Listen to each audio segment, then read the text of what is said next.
second half of the day into Wednesday because we have almost an identical system that's going to move through the area. So what we did have was a front and then an area of low pressure way up north, and then that's going to repeat for us later Tuesday night into Wednesday. So we do clear up for today. Tomorrow is really going to be mostly nice and relatively calm, other than a little bit of some breezy conditions. But again, this is just what I forecasted last night, right? We have the area of low pressure way up north. We have a cold front, and it's really going to hit probably after midnight. So really early Wednesday morning is when we'll have a few scattered showers, but right now it doesn't look too bad, and it looks like it could also clear up before your commute, just like last night.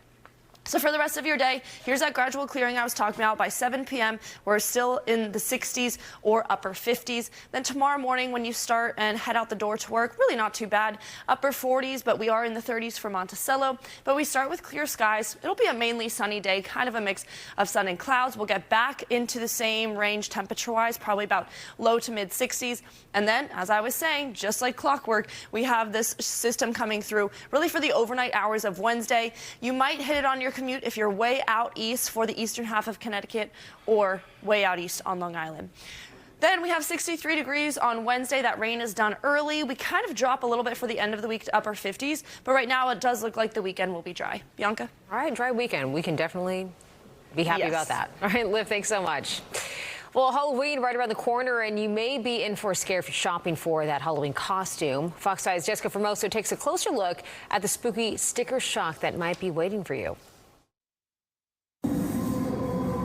This Halloween, there's something even scarier than these masks, the price tags on the costumes. I have 3 kids. I spent almost $200. What did you spend last year? Probably spent about $100 last year. Both. For both of them, yeah. I'm spending double this year. Yeah. She's not the only one frightened by the prices this year. Usually for like Halloween, I just make my own costume because just regular costumes are like just so much money. The culprit, the tariffs. Many of the Halloween products come from China, making imports more expensive, which leads to store-wide price increases. The Halloween and Costume Association tells Fox 5 tariffs on imported products from China and supply chain challenges have affected product availability and contributed to higher prices. For these costumes, people are paying 20, even 30% more. Families say that's too much. It's a lot. It's a lot. I know a lot of people are really, really struggling right now, and it's awful. Everyone is feeling it across the board. My online business is down, and everybody is, because of the tariffs. Joe Persampierre, president of HauntedProps.com, also has a storefront in Manorville. He says he's lucky he hasn't had to raise his prices, and it's only because he has inventory left over from last year, which allows him to keep the prices the same. However, he's had to cancel some orders coming from overseas. I had numerous orders placed. We place our orders a year in advance. We expect to get the goods in the summertime. If it went up 30%, we'd have to raise our prices. Joe, like many Halloween stores, bank on the month of October to make most of their money. He says if this continues, he doesn't know how he will manage next Halloween. It'd be very difficult, and what I'd have to do is go in other avenues. And although the increases are not welcomed, according to the National Retail Federation, it projects Halloween spending to reach a record $13.1 billion nationally, up from $11.6 billion last year. In Manorville, I'm Jessica Formoso, Fox 5 News. Meanwhile, it's the next chapter of the rooftop to the Metropolitan Museum of Art. Next at noon, what you need to know about the closure of the Mets Cantor Roof Garden. And then later, we're introducing you to the winningest coach in New York State history, how he's leading one Westchester football team to victory.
cleaner.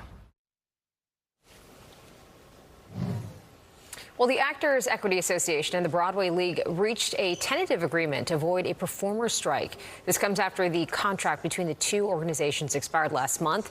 The union, which represents 51,000 actors and stage managers, said the agreement is for 3 years.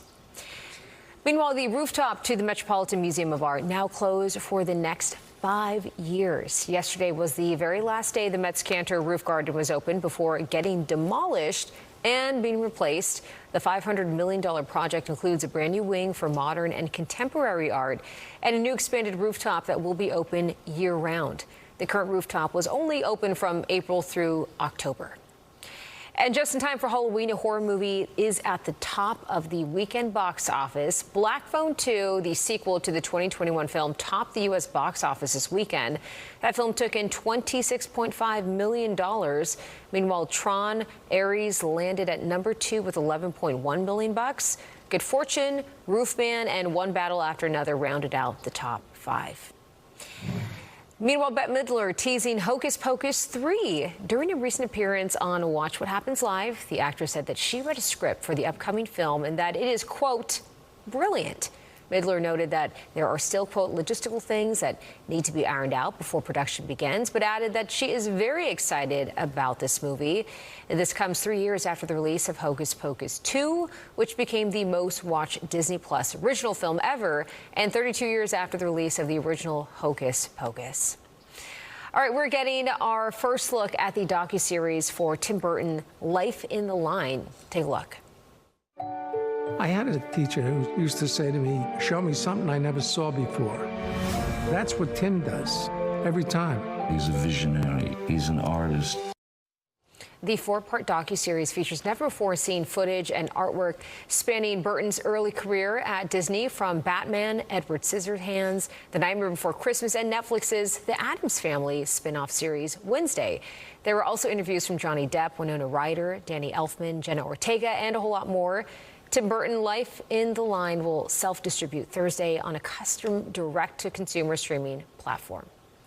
All right, coming up, diamonds you can wear with denim and the symbol that's taking over jewelry trends. Next at noonday, designer Payal Shah joins us to break down what is in, what's meaningful, and why luxury just got a whole lot more personal. Stay with us for this.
Well, jewelry, not just about sparkle anymore. It's all about story and energy. And few designers capture that better than Payal Shah, founder of the female-led luxury brand Liz Zen.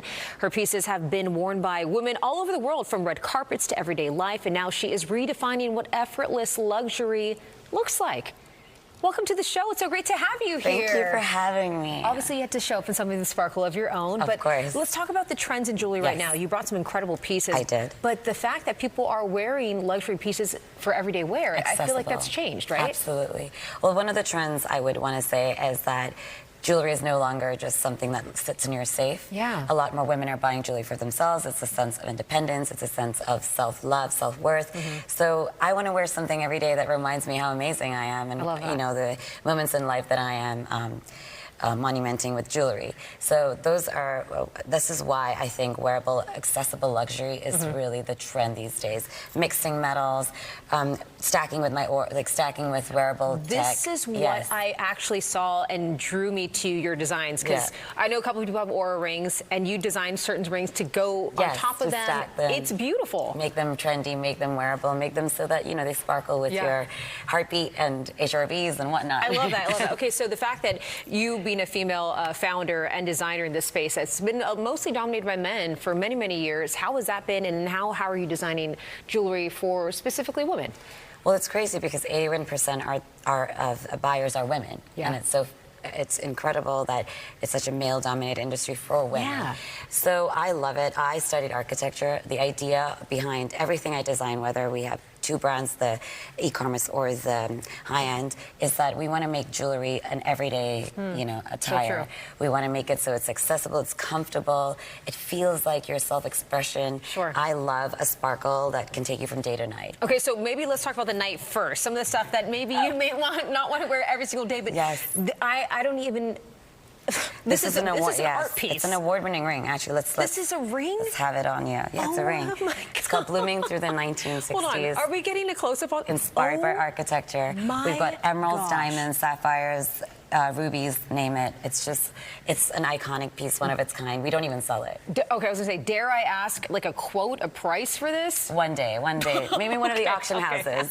Wow, that is incredible and that's stunning. And I feel like I'm too scared to even leave that on my hand for much longer. Okay, so the fact that you have some of these beautiful red carpet pieces, like what else are you seeing on the red carpets? Red carpets, I think people are really enjoying colored stones. They're mixing diamonds with different mixed media. No one's wearing one metal anymore. I feel like there's a lot of layering. Stacking is like the new sexy. I feel, you know, that you can, when there's an art to stacking pieces, bracelets. I feel like bracelets, when I collect from different moments in my life and then I stack them, it's almost like an accumulation of all the memories I've created. That's so true. So one of the bracelets you have here, this is very interesting. Oh, this is one of our best sellers. It's called the Gouette. Oh, it actually It's so architectural. And this is like consumed by both men and women. Yeah. We have it in so many different metals. It comes in so many different styles. I absolutely think it's the coolest thing in the world. Wow, this is beautiful. Okay, I mean, you're right. It's so structural, but it's also like, depending on what you wear with, you stacked it. Okay, another thing that you're wearing here, I see this. Yes. I've seen this in so many jewelry designs, but I never understood what it is. It's the evil eye. It's the evil eye. The evil eye, if you look at whether it's Greek, Arabic, Indian, Turkish mythology, fundamentally means about swearing off negative energies and bringing only positivity into your life. So an evil eye, I feel like, has so much history, but I also think it's the it girl jewelry. I feel like you see all the trendy girls with the matcha and their evil eye bracelets. We have it in so many different styles. Again, emeralds, sapphires, rose gold, yellow gold. And I think it just represents this idea of, you know, feeling safe and self-love again. It's primarily gifted in the past, but I feel like gifting yourself is just... Okay, one person that was gifted this, one of your pieces, we know her very well. Yes. Priyanka Chopra. This is true. I mean, and you have, how did this get on her hand? A dear friend, Anjula, is her publicist as well as a good friend of hers. She was buying a wedding present for Priyanka Chopra and decided to gift the evil eye bracelet. And so when I met her recently, we both had it on and we both showed it off, and it was the best way to see one of my favorite people in the world. One of the most well-known people in the world, too. Okay, where can people find out more information? Because you're talking all about jewelry trends and different things that you're designing. Where can people follow you at?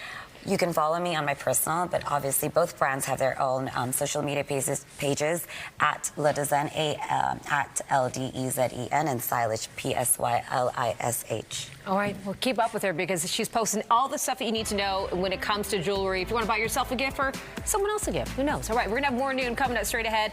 Let me go leave to Sparkle just one more time. Just, oh my God, this piece. We're going to see Bianca wear this Lord. soon. What?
Another installment of our Good Sports series, and we've got a record breaker for you today. Fox 5's Richard Giacobus introduces us to the winningest coach in New York State history. He's leading one Westchester football team to victory. Here we go. It's game day on the gridiron at Rye High. I said this way. The Garnets are undefeated so far this season. They look for their 7th win tonight. And for these players and the many who've come before them, there is a key ingredient in the recipe for their success. Look. Coach Dino Garr, a fixture here on this turf field since he took over as Garnet head coach when Gerald Ford was president. And now in his 50th year. You have any superstitions? Oh, a lot of superstitions. I don't share them. Coach Garr makes history in New York State with a record 367 career wins under his leadership. With that number, he tops the list for the most wins in New York high school football history. So when I took over the head coaching job, that was my goal, to maintain it. And probably, as I tell the players, they have a legacy of past traditions, and they have to create their own. So that's our goal, to make our own each year. 367 wins, 4 state championships, a winning record for the past 26 seasons. But these numbers, they don't mean much to Coach Garr, because he says this game isn't about him. It's about the kids who inspire him to keep pushing every week. I ask them all the time how good they want to be, and they always respond the best. And you can't always be the best, but you can work at being the best. But ask the QB or the linebacker or the wide receivers, all 4 team captains say they owe their success to one guy. It's a lot of tough love. He actually, my brother was the quarterback, and then my dad was the quarterback for him. So it's kind of all 3 of us have got the same treatment. He really shapes us into the athletes. Like, that we want to be. So I asked Coach Gar, what's his secret? And he says there really is none. It's all about passion, not only about the love of football, but it's about this solid group of players who switch out every 4 years. But in those 4 years, Coach Gar forms bonds. He develops trust. And there's a little love in there, too, because at the end of every game, win or lose, when he ends that huddle, he says to those players, I love you guys. Pleasure of love, really. Coach Gar is up for a contract every year here at Rye High School to come back as varsity head coach. And at 77, his plan is to always return, as long as they'll have him. As if there was any doubt. Once a Garnet, always a Garnet. On the gridiron with Gar. Richard Giacovas, Fox 5 News. Oh, great team there. All right, next at noon, row, row, row your pumpkin. Yeah, we are taking you to the West Coast Giant Pumpkin Regatta, featuring some bizarre heavyweight boats.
The Mega Millions jackpot going up after there were no winners in Friday's drawing. Tomorrow's jackpot is an estimated $650 million. That's the 10th largest since it started in 2022. The last time a top 10 Mega Millions drawing was reached was last December, when the prize reached over $1.2 billion. The current cash option is $340 million. Well, let's get a final check of the forecast. Not like a winning lottery ticket today in terms of weather, but that's okay. That is okay. It is October. This is normal. This is exactly normal for this time of year, actually. Yeah, and it's not too bad, you guys. I know it's mostly cloudy right now, but you will see gradual clearing as we get through these afternoon hours into the evening hours. Most of us are in the low to mid 60s this afternoon, except Monticello, just a high of 57. Then tomorrow, pretty much an identical day, 65 degrees. I think we'll have a bit more sunshine, though. And then really late at night, pretty much the overnight hours into Wednesday, we'll have some rain, but it's done really early. I think your commute's fine. We're still in the 60s through Wednesday. Then we cool down a bit for the end of the week, so 59 Thursday, 58 Friday, but rain chances, I think, are going to be done once we get through Wednesday. Bianca? All right, sounds good. Liv, thanks so much. Well, Santiago, Chile was a scary place to be Sunday as thousands of people dressed as zombies There you go. They made their way through the streets. They were taking part in what's known as Zombie Walk 2025. This is a parade of the living dead that has become a staple of the city's cultural calendar. Zombies, vampires, and all different fantastical creatures took part in the celebration. This year's event paid tribute to the legendary Chilean comic book character and horror figure, Dr. Mortis. Well, see a couple of characters I definitely do not recognize there, but looks fun nonetheless. All right, that is our show, but before we go, here's one last thing to leave you with. Check out this offbeat regatta in Northwest Oregon. Contestants carving out their own fun. They hollowed out giant pumpkins and then raced them around in the water. Many of them did in full Halloween costumes as well. Paddlers say the pumpkin boats are taught to navigate, but the energy of the crowd actually just makes it more worthwhile. This is the regatta's 21st year. Some very large pumpkins there. All right, we will see you tomorrow. 25 words or less is up next. And if you do want some more news, you can tune into the Fox Local app streaming right now.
And welcome to Newsroom Live. You're looking at a live picture of New York City. Thanks so much for joining us today. We start your Monday with a lot of news to get to. I'm Sharon Crowley reporting to you from the Upper East Side of Manhattan from the Fox 5 newsroom as we get ready for our 5, 6, and 10 o'clock news for you. We have a lot of stories we're working on.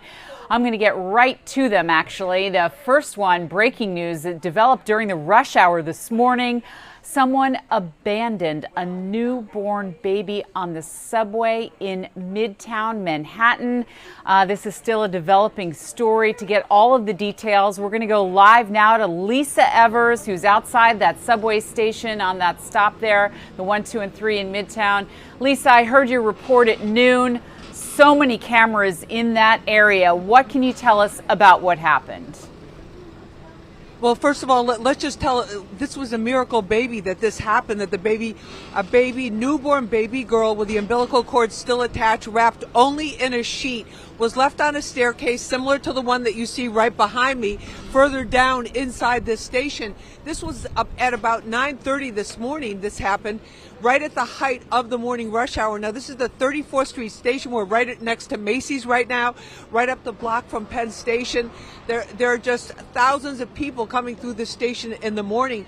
But somebody went upstairs when they saw the baby. They called 911. The police officers rushed over here.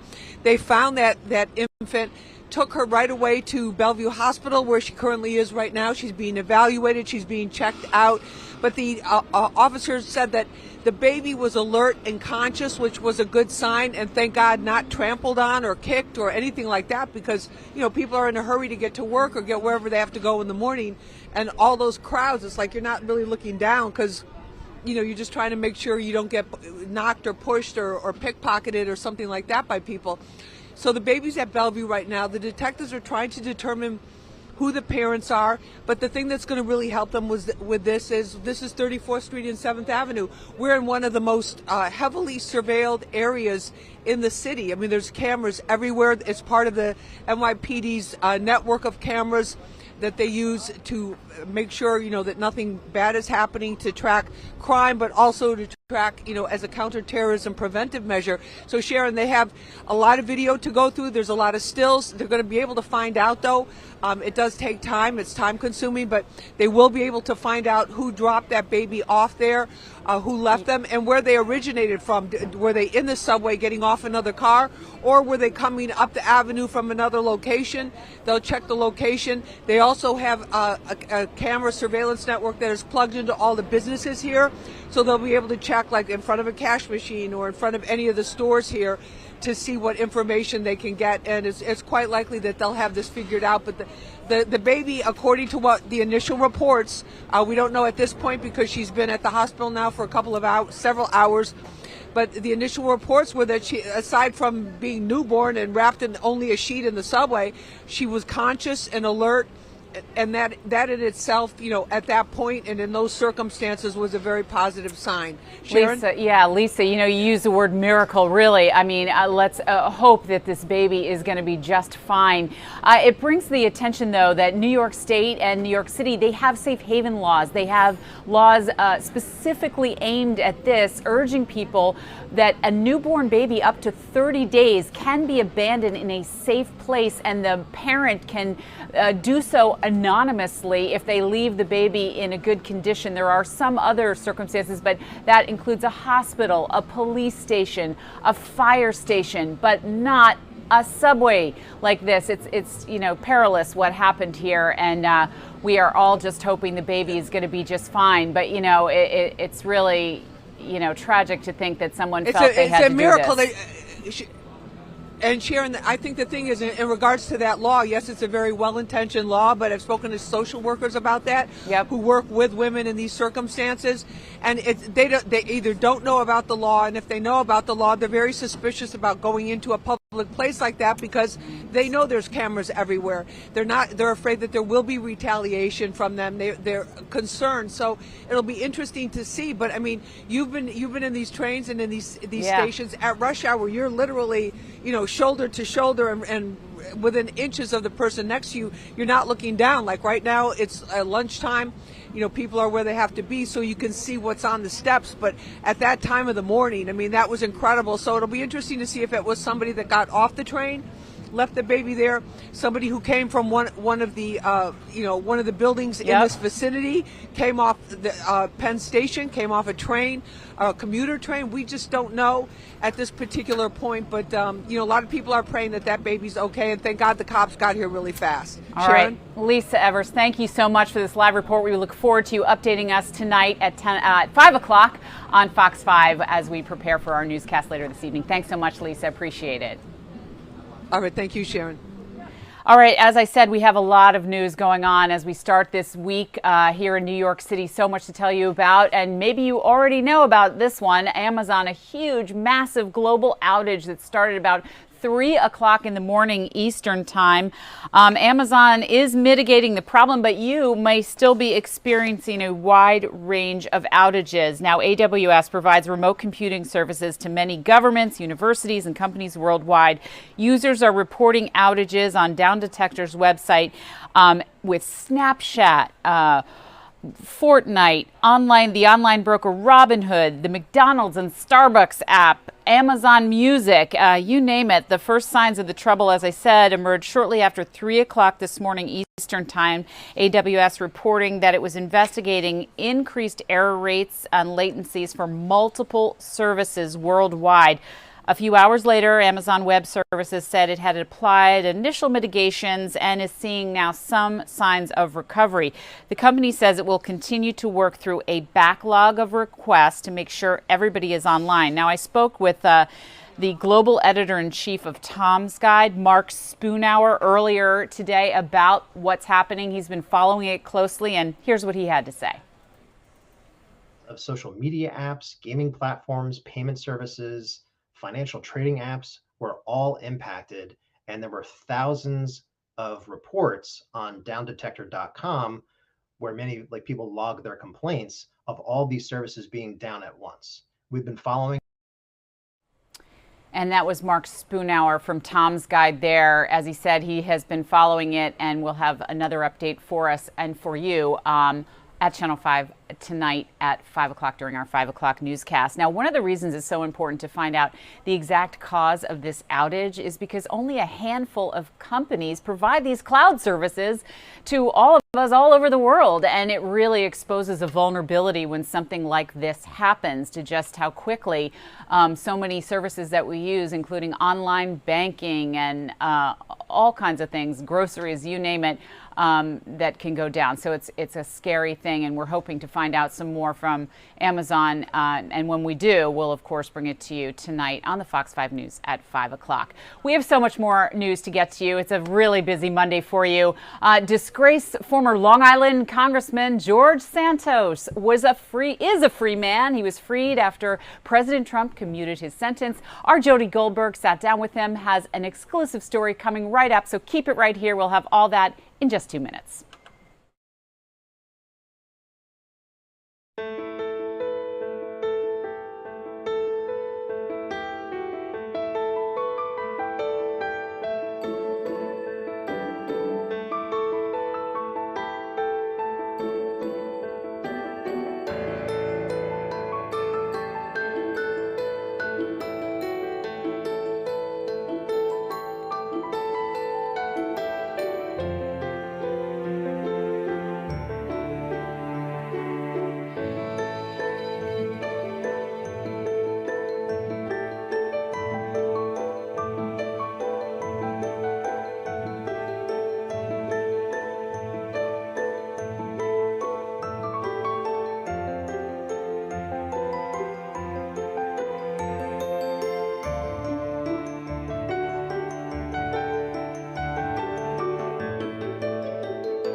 And welcome back to Newsroom Live. You're looking at a live picture of New York City on this busy News Monday for us. I'm Sharon Crowley reporting to you live from the Upper East Side in the Fox 5 newsroom as we get our stories ready. Well, I promised, and now I'm going to deliver. Former disgraced Congressman George Santos is a free man this Monday. He was federal prison sentence. He only served a couple of months he had a 7-year sentence, but on Friday, President Trump commuted his sentence, saying in part that he thought other lawmakers had done far worse and were never punished. And he also reiterated in a Truth Social post which is how we all learned about this on Friday night. The president saying that Santos always voted Republican, so that was another reason cited for this release. Anyway, we've got a lot to get to, but first, our Jody Goldberg, our Long Island correspondent and expert on all things George Santos, has interviewed him many times. Got one of the very first interviews as he was released from prison. So let's hear a little bit of that, and then we're going to talk to Jody on the other side. Does Santos 2.0 look like? I don't know, but I know that it has purpose, and I want literally to reform the prison system. I want to help troubled youth. I want to show them, thou shalt not steal, thou shalt not cheat, thou shalt not lie, because thou shalt end up in prison if you do so. And I think it's great to help these kids as a person who's lived all these as facts. I've stolen, I've cheated, I've lied, and I've gone to prison because of that. And I think it's very good to speak to youth so that they understand that that is not the path to walk on, and that it's important to use this newfound liberty. I can't change the beginning of my life, Jody, but I can definitely now change the ending of the book of my life. And that was George Santos, and now we bring in Jody Goldberg. Jody, thanks so much for joining us. Before I get to my question, so exotic birds, the parrots in the background, you know, lots of times birds like that talk. So I don't know if he's lying, they might repeat it. But my question for you about George is, we know that he's grateful to be out. Is he remorseful?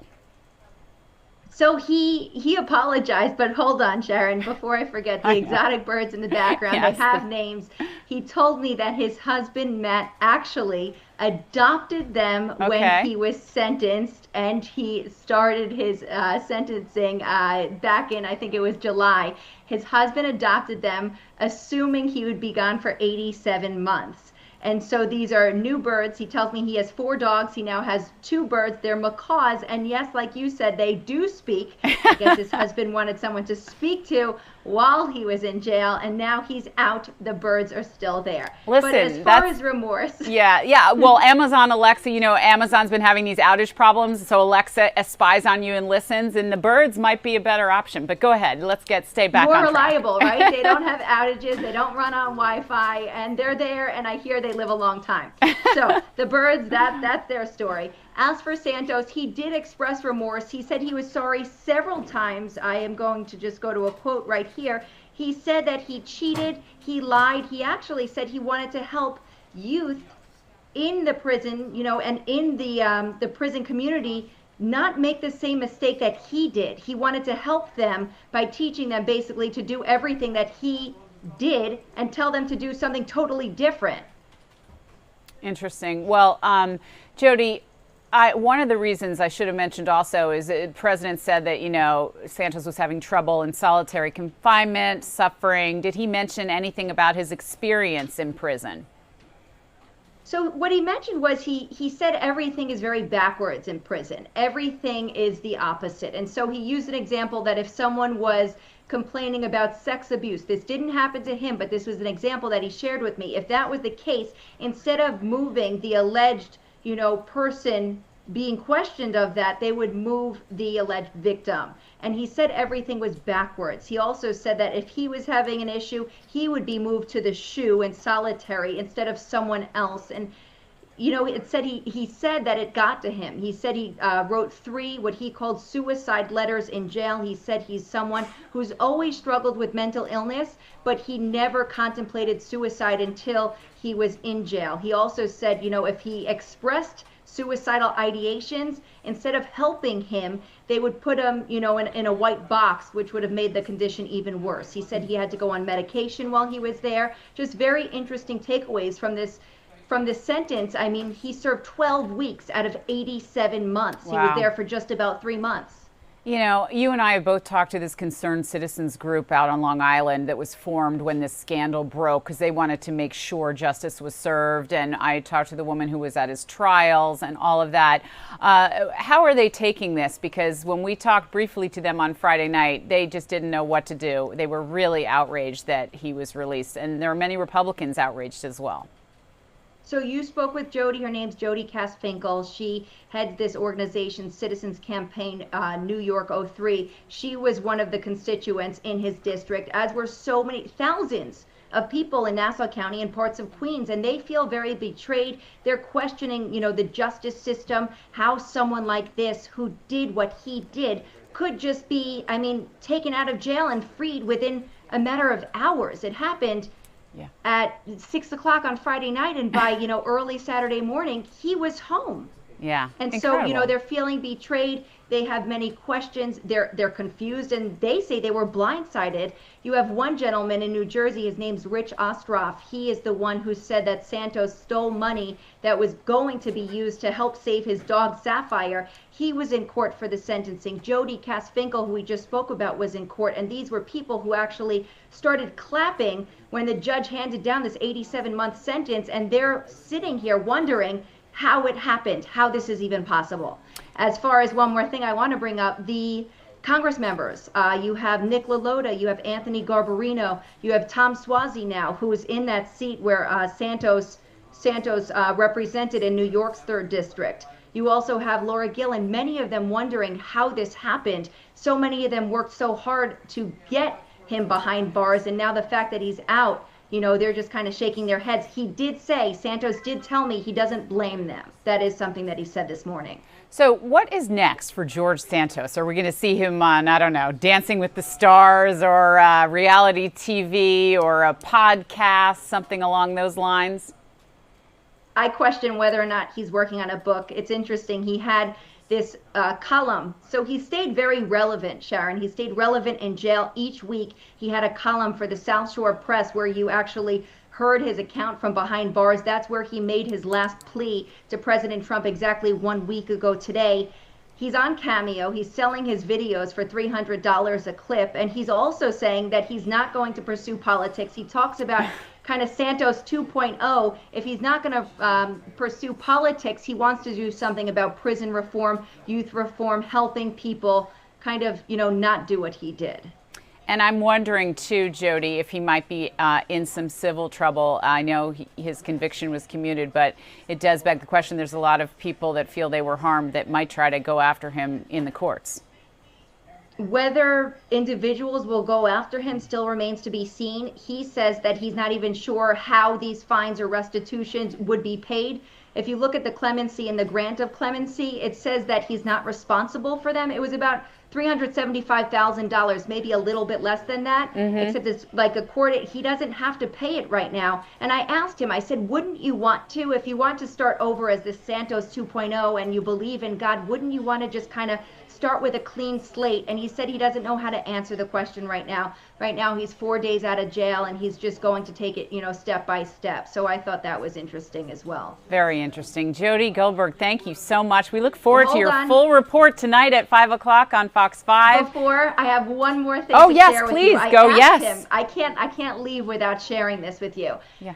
What was your favorite meal? That's something I asked him. I've always wanted to know. Luckily, not many of us have been in jail, but I wanted to know what his favorite meal was. He told me, hold on one second, let me get this. I don't want to mess it up. Okay. Okay, he told me that it was, he said it was beef patties every Tuesday, and then on Thursday he'd have some chicken quarters. He'd have legs and thighs, and he said those were very good. The beef patties came in packaging. He said that one was over a year expired, but they were frozen, and that's why he said they could still be served. He said the food, wasn't good, but hopefully, the takeaway here is that he will, in fact, do good with this second chance. And dessert, humble pie, right? Humble pie. Awesome. Jody, we really appreciate your insights here and look forward to your reports later on this evening. Tune in. Thanks, Sharon. All right. Talk to you soon, Jody. All right, don't go anywhere. We have some breaking news out of the White House.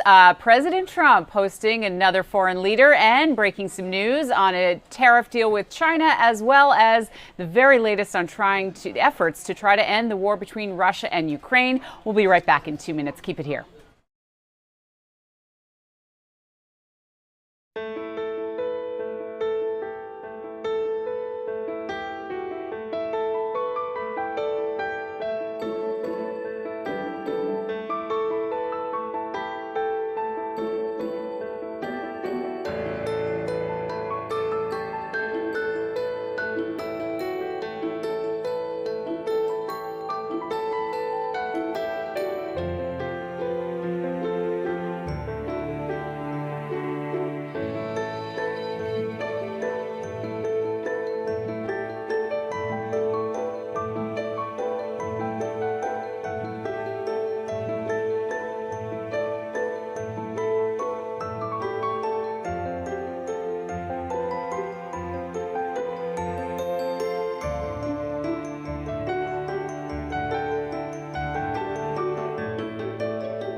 And welcome back to Newsroom Live. Here's a live picture of the U.S. Capitol. Why am I showing you that? Well, I'm just a little reminder. We're another week starts and the government is still shut down. Democrats and Republicans cannot get together to move things forward. They're supposedly going to be working on it again this week. We'll keep you posted on that. But I have other breaking news out of the White House today. President Trump hosting another foreign leader from Australia this time and talking about when he was taking reporter questions, which he often does after he has a little bit of a meet and greet. He does take questions, and he had several cabinet members with him. One of the topics generating a lot of interest, of course, is his efforts to end the war between Russia and Ukraine. Take a listen. Most of the people dying are soldiers. The soldiers that are dying in Russia and Ukraine, it's unbelievable. 5,000 to 7,000 a week. Can you believe it? And I look at that and I say it's pretty amazing. But in addition to that, there are attacks on Kiev and some of the other places. And it's human lives, but the big number of human lives is soldiers that are being killed in the battlefield. Anywhere from 5,000 to 7,000, sometimes more than that every single week. It's not even believable. It's a bloodbath. It's the worst since the Second World War, the worst number of people. And, you know, it doesn't affect us in any way. We don't pay anything because now they pay us for the weapons that they get. The NATO is paying us for the weapons, as you know. It doesn't affect. I guess you could say that's a positive thing. They pay us, but I'm not interested in that. I did straighten it out. Biden gave them $350 billion. Can you believe it? And all they did is get deeper in. It's a shame. Gave them $350 billion. A lot of lives were lost. That's a war that would have never happened if I were president. But we do speak about that. I speak about all of the lives, but I do speak about the civilian lives. Yeah. The First Lady has done such an amazing job on the Ukrainian children who were abducted by Russia. Would you support Senator Lindsey Graham's bill to declare Russia a terrorist state? And you have within your power, you're the most powerful man on earth. Why don't you just enable Ukraine to finish this war tomorrow? Well, if you knew anything about what you were talking about, you'd be able. You do. I don't think you do. Really, I don't think you do because it's a little more complicated than that. But it sounds easy. We're in the process of trying to make a deal. If we make a deal, that's great. If we don't make a deal, it'll be a lot of people are going to be paying a big price. And on the abducted children. Quiet. President Trump, so a question to both of you, if you don't mind. So I love his haircut. I'm going to try that. No, I love it. Go ahead. So, as we all know, China controls 90% of the global supply of critical minerals. They have launched attacks on Australian companies, primarily Lynas Rare Earths. What will happen to China if they don't play fair with this? So, it's a very interesting question. We have a tremendous power, and that's the power of tariff. And I think that China will come to the table and make a very fair deal, because if they don't, they're going to be paying us 157% in tariffs. Right now, they're paying 55 to 57%. When I was first president and first term, we had the greatest economy we've ever had. And as you know, people don't write too much about it, but China paid us hundreds of billions of dollars worth of money for tariffs. And you were just listening to President Trump in the Oval Office talking about punishing China if they don't pay up and pay the tariffs, talking about imposing more tariffs on them, especially as it relates to the rare mineral earth deals. Now, you're looking at a live picture, the president hosting the Australian Prime Minister, and we're waiting for the dignitaries to come out and to get into the car. That's right now outside the White House there. So much news to get to, and I should say we're going to have a news block for you at 4 o'clock today on Channel 5 and also streaming here on Fox Local, and then of course again at 5 and 6. And you can also find us on Channel 9 if you see a sporting event on Channel 5. You can turn over and watch us on Channel 5, but you can always watch us as we're streaming here on Fox Local. Let's take a look at the weather this Monday. It was supposed to be really rainy and unpleasant this morning, but it was okay. It's just a little overcast out there today, and still somewhat mild temperatures. Liv Johnson will have an update for us on the full weather forecast. as well as the rest of our meteorologists here at Fox 5 working hard for you. So thank you so much for joining me today. I hope you continue to join us each day at 1 o'clock and again at 8 p.m. as we bring you Newsroom Live as it happens. I'm Sharon Crowley. Thanks for joining us. Thanks for watching Fox 5's Newsroom Live. We're now joining Live Now's non-stop stream of live and breaking news.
Welcome back to Live Now from Fox. I'm Stephanie Quinu. We are taking a live look right here of the Ben Franklin Bridge, bridging literally the area between Philadelphia and Camden, New Jersey. This is where earlier today, lawmakers, including New Jersey Governor Phil Murphy, attended an announcement talking about a preschool initiative to reimagine early learning for a lifelong impact. Let's go to that right now.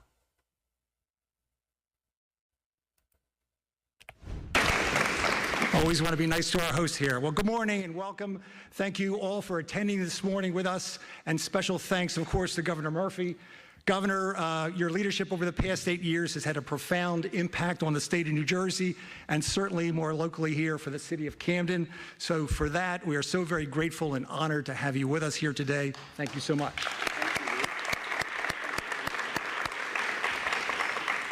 My name is Louis Bezich, and I have the privilege of serving as the Chief Administrative Officer at Cooper University Healthcare. Today, we gather here to announce an important initiative that's focused on improving the lives of the 3- and 4-year-old children of the city of Camden.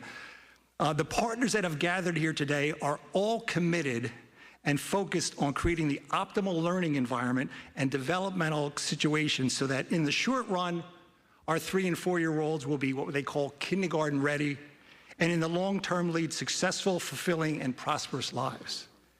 And it's also a commitment to consider strategies that will not only benefit the children, but can simultaneously contribute to the economic well-being of their parents and families. Yes, building on Camden's unique educational platform, erected and enriched by the partners here today, we believe that there remains at least one more thing that we can do collectively to enhance the future of these precious children and their families. Now, I want to get right to our speakers, but I would be remiss if I didn't acknowledge some of the partners that have joined us here today and will play a critical role as we embark on the research, the analysis, and the community conversation that is the Camden Preschool Initiative. From our New Jersey Department of Education, Commissioner Kevin Deemer, Laura Console, and Chris Huber. Thank you, ladies. Thank you for coming. I believe she's here. I don't see her. From the Camden City School District, Dr. Davida Coe-Brockington. Dr. Brockington, thank you. From the Camden Community Partnership, a woman who is all things Camden and our key to our networking with the community, former Mayor and CEO Dana Redd. Thank you, Dana. Appreciate it. From the Center for Family Services, the President and Chief Strategy Officer, and let me say, my go-to person for all things preschool, my subject matter expert. Thank you so much, Marilee Rotolo. From the Camden Catholic Schools Partnership, Father Vincent Guest and Jamaica Walker. Thank you, Father, for coming here today. And of course, our hosts from KIPP, New Jersey, and KCNA, Ryan Hill and Gabriella Di Filippo. Let's hear for them. To all of you, thank you for your commitment to education, for joining us here today and showing your support. And also, again, we've got several elected officials with us here today. I want to give them a quick shout out. From Camden City Council, our Council President, Angel Fuentes, Council President. Our Council Vice President, Arthur Barkley. Arthur, thank you. From the 5th District, Senator Cruz Perez. Bill Moen, Assemblyman Bill Moen. And Bill Spearman over there. How are you, Bill? Assemblyman, thank you so much. Also from City Council, we have Councilwoman Ramos. Thank you. Councilwoman Surya Perez is here. Thank you so much. And of course, from our Camden County Commissioners, a group that's near and dear to my heart. Commissioner Director Capelli is here. Lou Capelli. Lou, thank you so much. Our Deputy Commissioner Director Ed McDonald. Commissioner McDonald.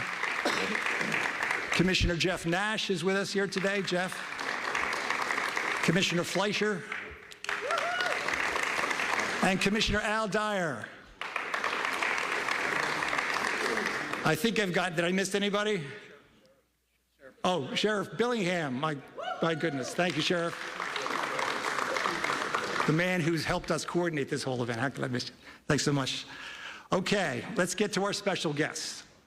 The Rowan University Rutgers Camden Board of Governors has been an instrumental organization in advancing several programs to further education and economic development here in the city of Camden.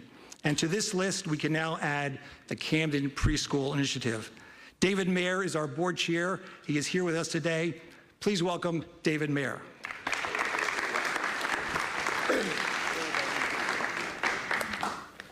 Well, thank you, Lou, and good morning. Thank you for being here. On behalf of the members of the Rowan University Rutgers Camden Board of Governors and our CEO, Jeff Nash, thank you for the opportunity to share the podium this morning, and I'm certainly honored to join Governor Murphy and our distinguished guests this morning. Yes, the joint board, which is what we are known, is very committed to advancing education in Camden. It is firmly embedded in our core mission. The Camden Preschool Initiative represents an effort that exemplifies why we exist and a case study in how we contribute to the intellectual, economic, and social development of 3- and 4-year-olds and help them overcome some of the barriers to academic achievement. You know, it's important to note that education is among what are known as social determinants of health. In other words, the better children do in school, the more they reduce the risk of health issues as they grow up. In short, exploring options that can enhance the learning and development environment has both educational and medical benefits. And that's why we at the board are pleased to support this initiative today. Thank you very much.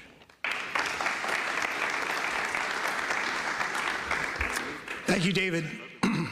Preschool education in the United States has been anchored and expanded by a federal role, as witnessed by the Head Start program that is operated in this very building by the Center for Family Services. Congressman Donald Norcross will clearly be a resource and a strategic partner as the Camden Preschool Initiative looks to build on this platform. Please welcome Congressman Donald Norcross. Good morning. Good morning. I'll get my voice back soon. It's only been 3 weeks, but certainly it's great to be back here and to talk about one of the pillars from my perspective that I've been focused on since entering public office almost 15 years ago. First of all, Governor, anytime you're here in Camden, it's always great. He's usually bringing a check, or in this case, his support for what we do each and every day. George, it's good to see you, not at Sunday dinner, and to all my colleagues here. Almost 14 years ago, I was serving in the state Senate. Dana had moved to become mayor of this great city, and we were having discussions. There was no question that New Jersey, as a state, was a leader in education, particularly K through 12. We spent back then somewhere around $30,000 a child. City of Camden was spending that. But as most people recognize, particularly parents, is the outcomes that you were looking for our children and the expectations were not matched. You know, there are many different models. We have traditional public schools, which is the bedrock for our educational across this great nation. There were charter schools, which is a hybrid of such. And then the term Renaissance school was brought into the conversation. The idea being not what the Renaissance school was on a national level. That was very different than what we were looking at here in New Jersey. We wanted to pick 3 communities and have a pilot program. How can we look at education differently?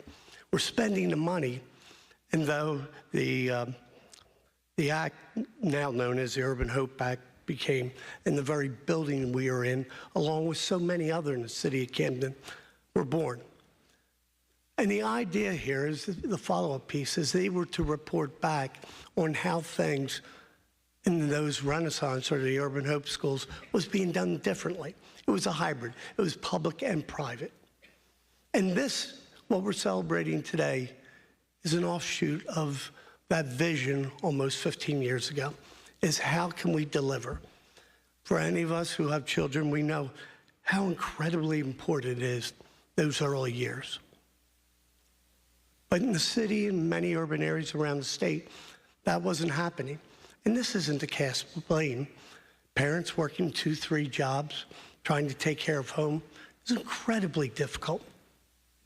But what we did here, and I say we, and that's the great part about what we're doing here today, it's an extension of different levels of government coming together to try to do things better for our most valuable resource in the world, our children, to give them the start that they need to be successful, whether they want to go to college, become a doctor, lawyer, they want to join the services, or yeah, even become an electrician. And that's why this is so important today. But ironically, and I'm leaving for Washington in a few minutes, we're going down there to see where, instead of investing in our next generation, we're about to close the Department of Education. Counterintuitive? Absolutely. We'll fight like hell. But what we're going to talk about today is that model of how we give kids a start that they deserve, whether they live in Voorhees, Cherry Hill, or call Camden home. Your zip code shouldn't determine that. And this is why I want to say thank you, particularly, and I look out, and Nielsa was a year and a half, 2 years ago. We did a tour of Woodrow Wilson, the other end of the educational stick, and literally walked out and called the governor saying, we can't put lipstick on a pig. And now we're having the new East Side High being constructed. Governor, thank you. You took that and you made the difference. So making the difference is why we're here today. And serving on the Education and Labor Committee, we're going to do everything we can to make sure that that investment not only comes from Trenton, from here locally, but also comes from Washington. Thank you very much. All right, we were just hearing from Representative Donald Norcross as officials in New Jersey are talking about the preschool initiative in Camden.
We're going to head back to Camden, New Jersey, where earlier lawmakers and officials were talking about a new preschool initiative. Good morning. Good morning. Thank you, Lou. Welcome to Camden, everybody, and thank you to our host, Kip Cooper Norcross Academy. Give it up for the host today, please. I am always delighted to be here in an environment which supports our students, supporting our families, and prioritizing learning, academic achievement at a very, very, very high level. That's why I'm excited to take part in today's Camden Preschool Initiative announcement. Before I give the rest of my remarks, I'd like to just give a shout out to everybody on this stage who's played a big part in the growth of the city of Camden, starting with our governor. Thank you, Governor Murphy, for all you do, done and been there, as we all say, a big teammate of the city of Camden. Thank you, Chairman George Norcross of the Board of Cooper University Healthcare. Let's give a big, big applause for George. Congressman, thank you. I've been with you for the last couple of days, man, and that's a good thing, man. A good thing, good thing. Thank you. We call you Camden's Congressman, so I appreciate you, brother. Lou, you've been a great MC. My first time seeing you MC. You're doing a great job, Lou. Mayor. Thank you, brother. All right. All right, y'all can give everybody a clap again. The fundamental goal of the initiative is to ensure every child in Camden is kindergarten ready. We all want our Camden youth to achieve and succeed. The initiative is another important step and the next step in Camden's growth. We believe enhanced early childhood education will dramatically improve school readiness and reduce achievement gaps. By focusing in on early education, we are supporting long-term academic and social emotional success. We're changing lives before challenges even take root, and we're creating a lifelong and generational impact for our children, families, and this city. I'm a big believer, as you've heard, in teamwork, and I believe that great things are achieved through partnerships, through hard work, and through collaborations, and we have an incredible team. I can't say enough about everyone who's come together to advance education and support our children in this city. The Camden Preschool Initiative is a collaborative effort made of a lot of anchor institutions that are in this room, community stakeholders that are in this room, and leaders that are in this room, starting with Cooper University Healthcare, the Center for Family Services, the Camden Community Partnership, the City of Camden School District, the New Jersey Department of Education, Camden Catholics Partnership School, Gov, everybody to my left, to my right, you all made this happen. And I'm proud of everyone's work to achieve this. And I also have to thank Rutgers University, Rutgers Camden Board of Governors, CEO Jeff Nash for the critical funding to support this pilot program and study. So we have to celebrate these milestones. When we make a positive change in the lives of our students and continue the incredible progress that's taking place in the city of Camden, and we're doing it together. So let's keep pushing and let's keep making a difference. This initiative is going to make a huge, huge difference, not only in our children's lives, but their parents' lives. So thank you all. Enjoy the rest of this event.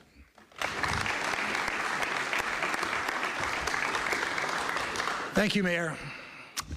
So now it is with great pleasure that I introduce my chairman over at Cooper, and a man I've known for 36 years. Yes, I looked it up the other day, George.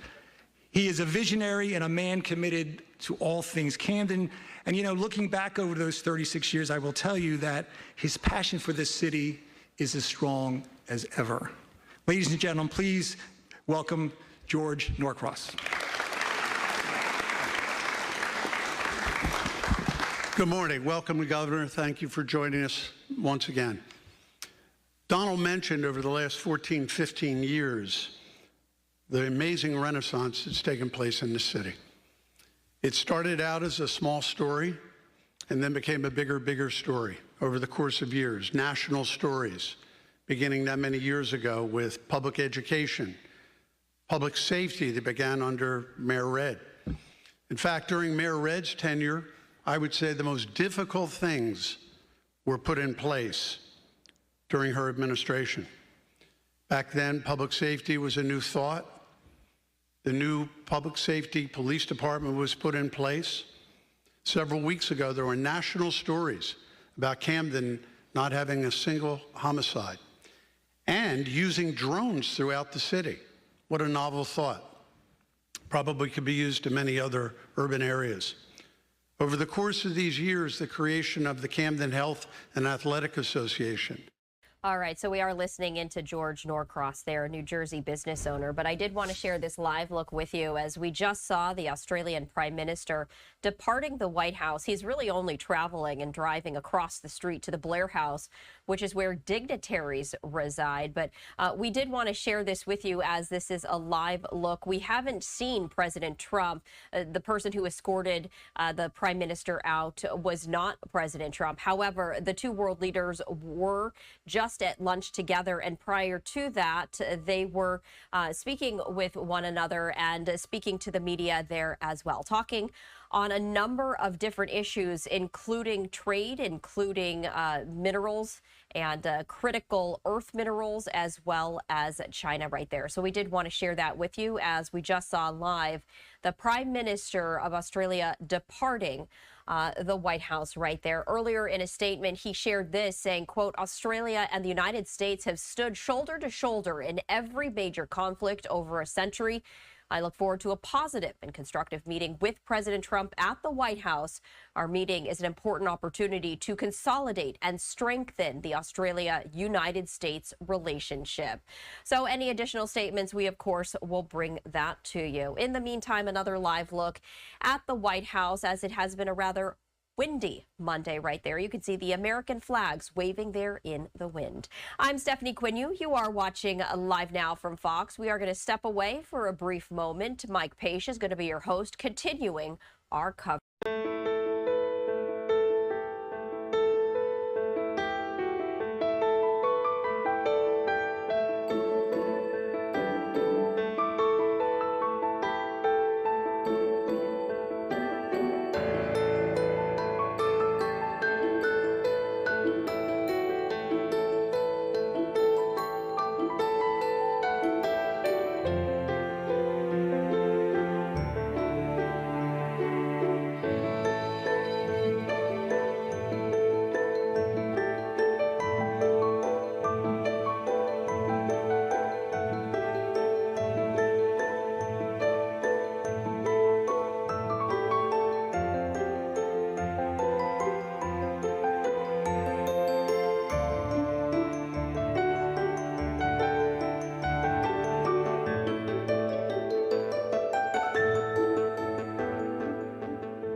And welcome back to Live Now from Fox. You are seeing stock market surging right now. Dow up more than 500 points in the green to not only start the week, but the trading day there as well. We'll continue to keep an eye on it throughout the trading day right here on Live Now from Fox. I'm your host, Mike Page. Thanks again for joining us. I'll be with you for the next several hours, breaking down the day's biggest top stories and live feeds as they do come in. All right. Coming up at 4 p.m. Eastern, we will hear from President Trump once again at the White House. We'll be sure to bring that to you when it does get going. In the meantime, live look, though, right now at the Capitol. We are now in day 20 of the government shutdown. Earlier today, House GOP members led by Speaker Johnson spoke. Let's listen in.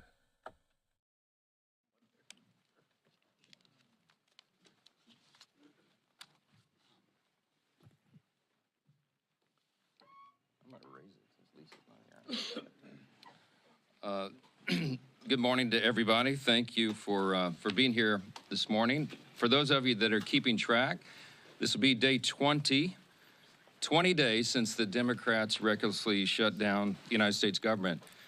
And the Democrats are making some very costly history here. Don't lose that in all that's happening. This is now the third longest shutdown in history.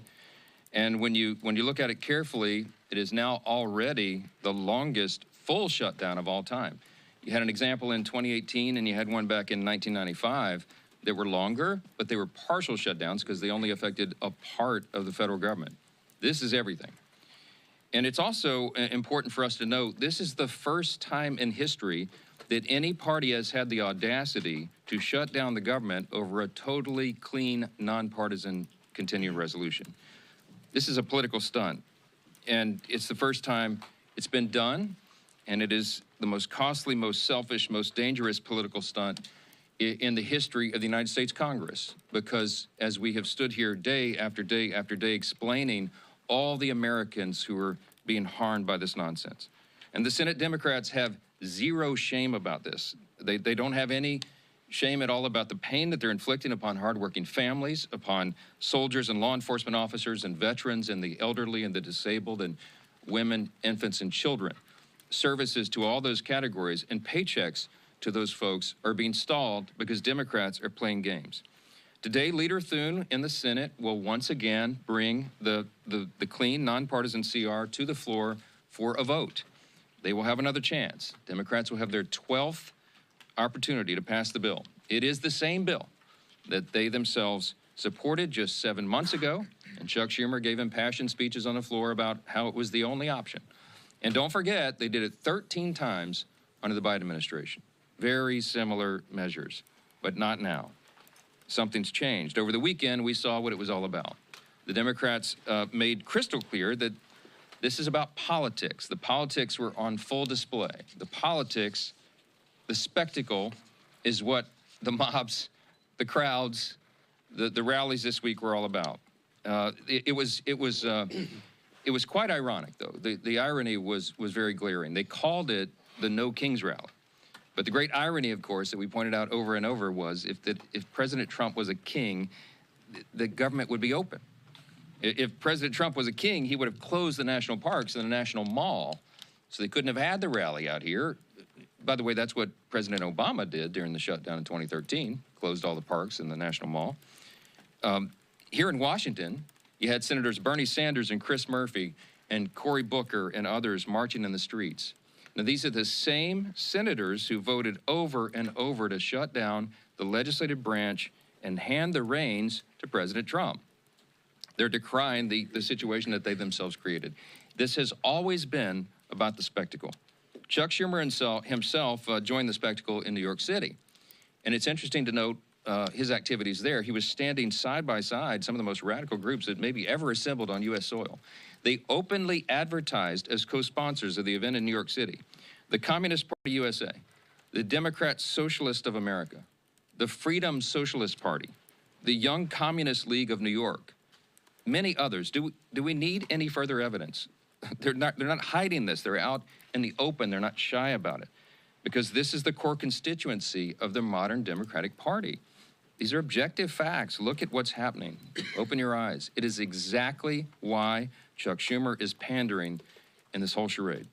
We've explained from the very beginning, this shutdown is about one thing and one thing alone: Chuck Schumer's political survival. Now, I noted on Friday, the lead organizer of the rallies this weekend issued an open threat to Democrats.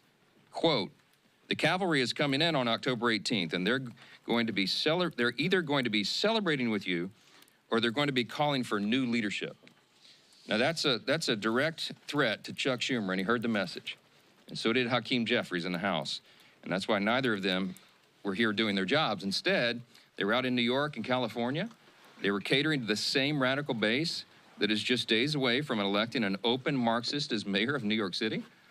And now that Chuck Schumer has had his spectacle, he's had his big protest against America, this is our plea.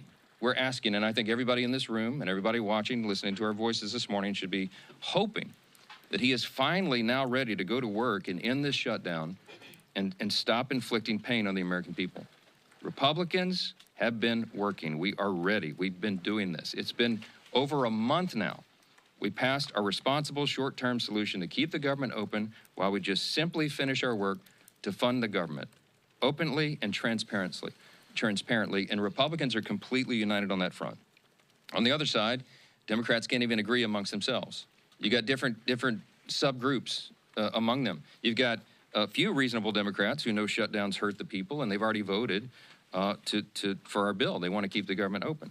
Then you've got others desperate to prop up the failures of Obamacare with no reforms whatsoever to make the program more affordable. That's what we're fighting for. And you've got AOC calling for her own negotiations on live TV, and you've got Chuck Schumer and Hakeem Jeffries still unable to articulate what it is they need to reopen the government. It illustrates the point once again. This was never about a solution. It was about creating an issue. Now that Democrats have had their protest and publicity stunts, I just pray that they come to their senses and end this shutdown and reopen the government this week. Republicans are waiting, the American people are waiting, and we are ready to act. As evidence of just how united Republicans are in this fight, I've asked two of our prominent leaders in the House Republican Conference. I've got House Freedom Caucus Chairman Andy Harris. Dr. Harris is also an appropriator, and House Freedom Caucus Policy Chair Chip Roy of Texas. I'll turn it over to Dr. Harris first. Thank you very much, Mr. Speaker. Earlier this month, the House Freedom Caucus made history by hosting our first press call held with the Speaker. And today we're doing it again, standing shoulder to shoulder at a full leadership press conference as part of the united Republican front against this Democrat-led shutdown. On the Sunday morning shows yesterday, the Democrats tried once again, unconvincingly, to say that they are not to be blamed for the shutdown. But the reason that the government remains shut down is becoming crystal clear to Americans. It's because centered Democrats have chosen to pander to their radical base instead of doing their job for the American people. Senate Democrats have had the opportunity to vote 11 times for the House-passed bill that pays our troops, pays our law enforcement, and pays our air traffic controllers now, and would immediately reopen the government.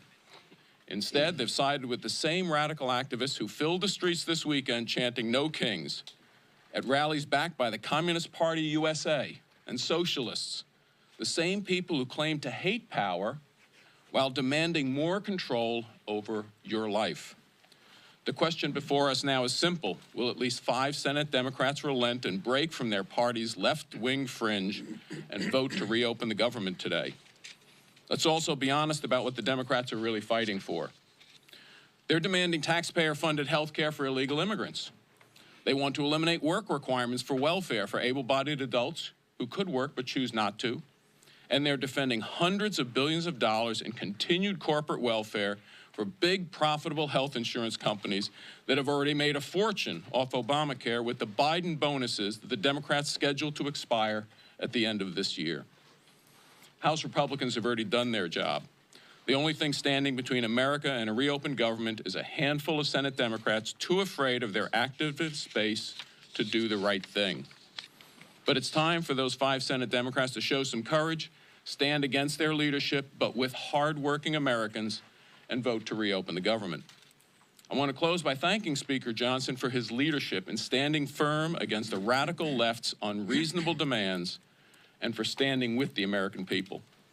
Thank you, and I'll now turn this over to Congressman Chip Roy. Thanks, Andy, and I want to thank the Speaker and the leadership team and the President for their leadership during these last several weeks. I'd say it's good to see you, but I mean, honestly, I'd rather be in Texas. But I'm happy to be here today with these guys. No one disputes one obvious fact. It is Democrats who have chosen not to fund government. Can we at least establish that truth, right? It is, in fact, the truth. And the question is why? And you saw it on Saturday. It was basically for a political rally for cover for Chuck Schumer, who's in his own political battle in New York.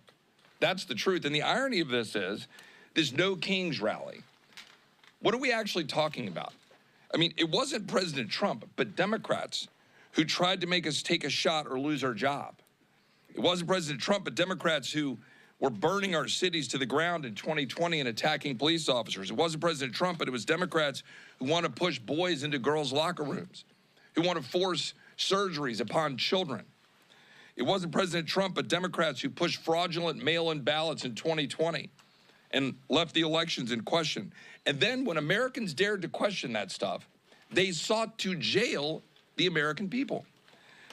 They weaponized the government against the American people. And now they want to turn around and say they're going to have a No Kings rally? This is the dying breaths of a bankrupt party, in my humble opinion. All too happy to shut down the government and then have a Chicago teacher walk around with this symbol against her neck. Somebody tell me how that's appropriate. Where are the Democrats that are crying out about how horrific that was?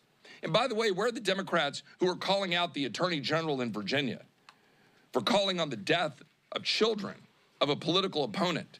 Where is Abigail Spanberger, one of our former colleagues running for governor of Virginia? Do they not have the courage to call out fellow Democrats for that absurdity? The truth is, we have a president. We don't have a king. We have a president who loves our country, who rightly said yesterday that he's working his ass off to make this country great. He is correct. Brokering peace deals in the Middle East, rebuilding our military, rooting out DEI and critical race theory, declaring cartels as terrorist organizations, focusing on Antifa, defunding the World Health Organization, getting us out of UNRWA, making sure that we target the Southern Poverty Law Center, who are, going after people like our friends at the Family Research Council or ultimately Charlie Kirk, securing the border, passing the Lake and Riley Act. These are the things the American people want us to do, not shutting down the government for political rallies. And the truth is, the Marxists, the radicals, and the Islamists, the Democratic Party promoted this weekend.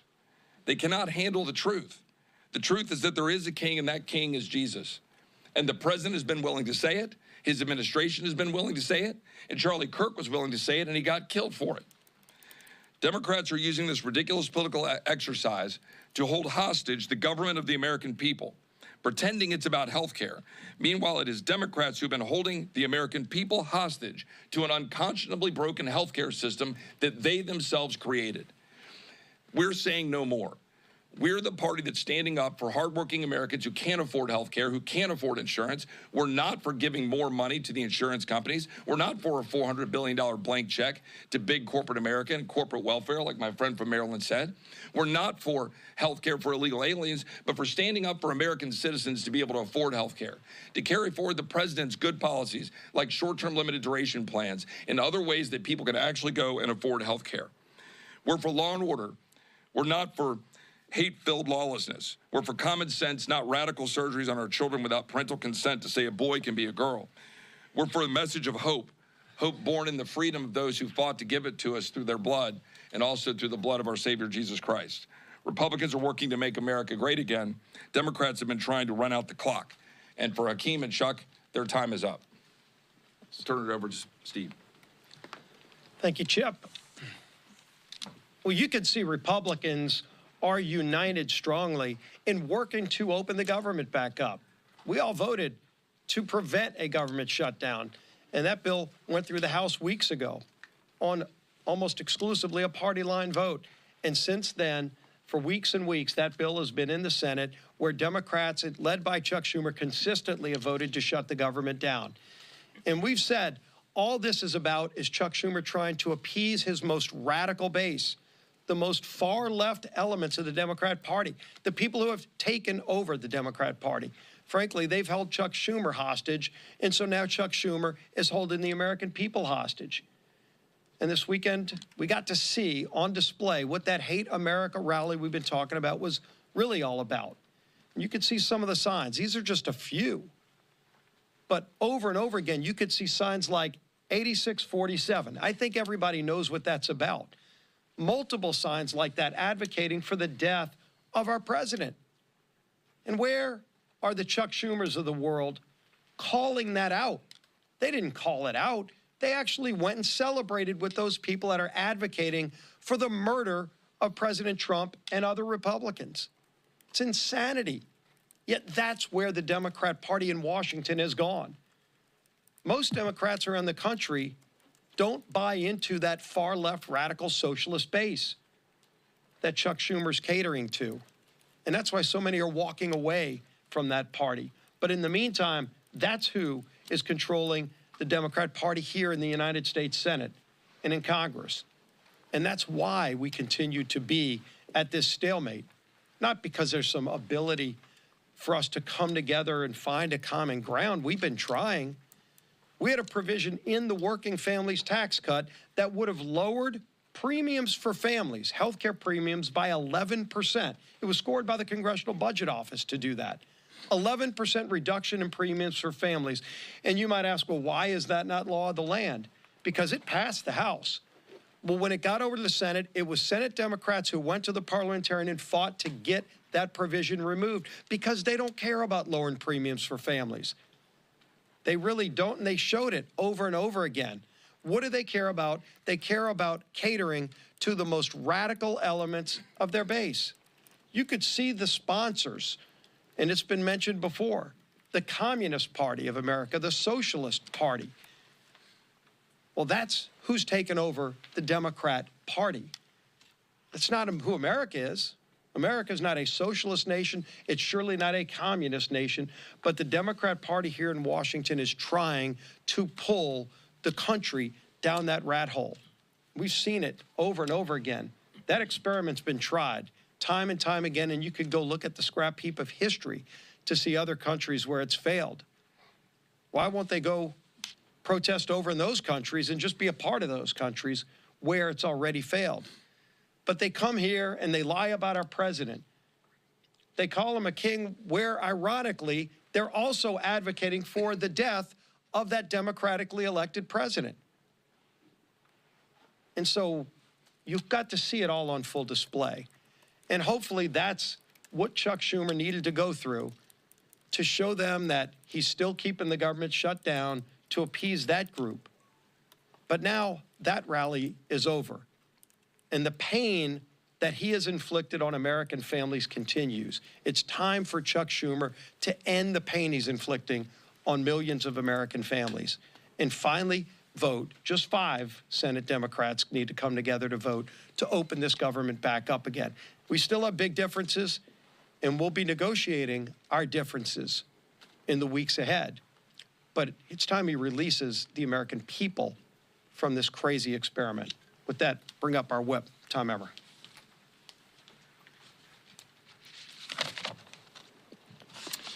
As the Speaker said, we're now on day 20 of the Democrats' shutdown. For everyone tuning in, here's a quick review of everything that's happened in the last 3 weeks. Republicans did our jobs.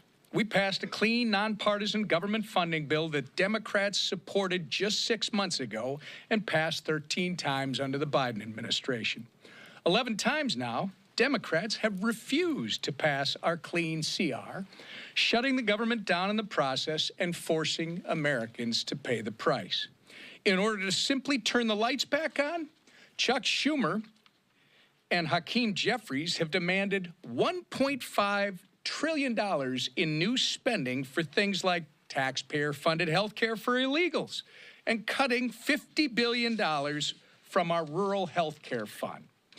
They've taken the American people hostage while pointing fingers at us for refusing to concede to their absurd wish list of demands. But Republicans have been clear. We will not negotiate under hostage conditions, nor will we pay a ransom. The Democrats' position is totally unreasonable. It's hypocritical, and it's pure partisan politics in a desperate attempt to score points with the radical, pro-terrorist wing of their party. Now that their Hate America rally is over, I hope that at least 5 Senate Democrats will finally do the right and responsible thing by breaking ranks with Chuck Schumer, passing our clean CR, and reopening the government. If they continue to refuse, we're going to continue to hold them to account. And I hope members of the media in this room are going to do the same. With that, I turn it back to our speaker, Mike Johnson. Okay, a few questions. Chad, go ahead. Chad. Thank you. We understand concerns about air traffic control. We understand that they're going to lay off workers at the National, they're going to lay off workers at the Nuclear Security Administration. Mm-hmm. What keeps you up at night about what parts of this federal government are not up? Well, those are two good examples. The question is, when the administration is required to triage federal spending, they have to look and evaluate what are the most essential and what are the less essential functions of the federal government. And they look at policy, personnel, and all these offices. But the things that concern me the most are TSA, for example. I mean, you're right. We are shorthanded already with air traffic controllers, with TSA agents, keeping the airports safe and our flights safe. We cannot afford this nonsense. And I think the Democrats in their heart of hearts know that. When you're talking about nuclear deterrence, our former colleague Brandon Williams was a congressman from New York, and now he's now been confirmed, and he's one of the people in charge of nuclear deterrence for the United States. He's a former officer on a nuclear submarine. He brings a lot of experience to that job, and he came to sit down with me a few days ago, end of last week, and he said, I just want to articulate for you how serious this is in terms of national defense. And we didn't get into the classified parts there. We weren't in the SCIF, but suffice it to say that every day that the government is shut down, it is a danger to the American people. We're in a nuclear arms race with adversaries right now. It can't be any more serious than this. China, Russia, Iran, North Korea, you've seen what they're up to. America is the last great superpower on the planet, but we have to maintain that status. And if we get behind on funding or personnel or any of these projects that we're involved in that are at a level that we can't talk about in here, it's very serious. So you have every function of the federal government that is being adversely affected. Of course, it's troops. We got the troops paid, thankfully, the middle of this month, because the president did heroic work. They found money within DOD that they could use on a temporary basis. But that money is going to be exhausted. You can't have the troops unpaid. You can't have Border Patrol agents unpaid. They've got to defend the country. And this is not a game. And that's why you see us so frustrated up here every day. Again, I'm going to reiterate what we said earlier. This is the first time in history that we've been in this situation. There has never been a party that shut down the entire government or a party that shut down, over a clean CR for nothing but political partisan purposes. Their rally illustrated exactly what we've been saying for the last 20 days. This is about politics, and it's disgusting. Yes, sir. Speaker Johnson, you say that the Democrats had a Hate America rally, but what does it say that the President of the United States over the weekend released a video of him pooping on the American people? The President uses social media to make a point. You can argue he's probably the most effective person who's ever used social media for that. He is using satire to make a point. He is not calling for the murder of his political opponents, and that's what they's people are doing. I mean, they're in one of these photos. I think there's a picture of the president hanging in effigy by a noose on one of these, the one on the far end. I mean, it's unconscionable. Look, America is built on the idea of free speech. You have the right to protest. Of course, we jealously guard that. I mean, Chip and I are attorneys. We've defended that right in the courts. But what they're doing right now is different. They are trying to incite violence. It's not funny. You don't mock a president who has already had 2 failed assassination attempts on his life. This is not a game. And the idea that communists would be supporting this is unconscionable to us. Look, when we give tours of the House chamber and we bring in constituents and we point out all the historical facts and images around the building, I always start with "In God We Trust," which of course is right above the rostrum of the Speaker's podium. And if you look in the visitor's guide to the House chamber, it says on page 14, when was that put there? Well, it's put there in the early 60s, 1961, as I recall. And it says in the guide that it was put there, Congress voted to put that there as a rebuke to the Cold War era Soviets. Why? Because their philosophy, that's what it says, a rebuke to their philosophy. Their philosophy was Marxism. Marxism begins with the premise that there is no God. It is antithetical to who we are as Americans. The Declaration of Independence says we're created by God and he's the one that gave us our rights. It is in God whom we trust. That is the national motto. That's what America's built on. What those people are advocating for is at its essence un-American. And when they go the next step and they call for violence on political officials in an environment that is already a heightened threat environment, it's dangerous stuff. They had the right to do it. Congratulations, they didn't burn any buildings down. That's a big achievement for the left, to have some kind of gathering where they don't have a looting and riots and burn a building down. There was, I think, some in Portland, they threw bottles and bricks and stuff at the ICE facility because that's what they do for fun now out there. You know, they had a free speech event. Congratulations. But you need to look past that and look at what it is they're advocating for openly, and it's really scary stuff. Yes, ma'am. Second row. Yes, ma'am. Mr. Speaker, we know Senator... I was actually pointing to her. I don't think you've asked a question before. Go ahead. Hi, Oriana with Notice. Arizona Attorney General Chris Mays said over the weekend that she plans to file a lawsuit against you for not swearing at Ali Tarihalo. Have you or your office spoken to her in the last couple of days about that, and what's your response to that? Oh, my goodness. Okay, yes. So yet another Democrat politician from Arizona is trying to get national publicity. So now it's the state AG who's going to sue me because Grijalva is not, Rep-elect Grijalva is not yet sworn in. Let me go through this again for you, and I have some updates. First of all, I'm following the Pelosi precedent. I was on some of the Sunday shows and was asked about this because this is all they have to talk about right now. When Julia Letlow was elected under very similar circumstances to fill the seat of her deceased husband, who passed away tragically by COVID, Nancy Pelosi, Speaker Pelosi at the time, took 25 days to administer the oath of office to her. It wasn't just Julia. The Pelosi precedent extends even further because when Pat Ryan and Joe Sempolinsky were elected, during an August recess, they waited 21 days to administer the oath to those to rep-elects because they were not in session. We are not in legislative session. The chronology is important. Rep. Grijalva won her race in, I think it was the last week of September, after we had already gone out of session. So I will administer the oath to her, I hope on the first day we come back, legislative session. I'm willing and anxious to do that. In the meantime, instead of doing TikTok videos, she should be serving her constituents. She could be taking their calls. She can be directing them, trying to help them through the crisis that the Democrats have created by shutting down the government. Oh, and by the way, I also did find out this little tidbit that should be interesting to you. When a rep-elect comes in on a special election in particular, it is up to the leaders of her party, his or her party in the House, to give them guidance and direction. One of the first things they do is reach out to what we do is reach out, majority leader, or reaches out to the rep-elect and says, hey, welcome, congratulations. Here's all the things you need to do. Here's the office of the chief administrative officer of the House, and they will help you get all of your computers set up and your passwords and all the rest. That call was apparently never made by Rep. Grijalva, and I don't know if the Democrat leader's office didn't inform her of that. But I found out this morning that the person who runs that office in the chief administrative office is on furlough because they voted to shut the government down.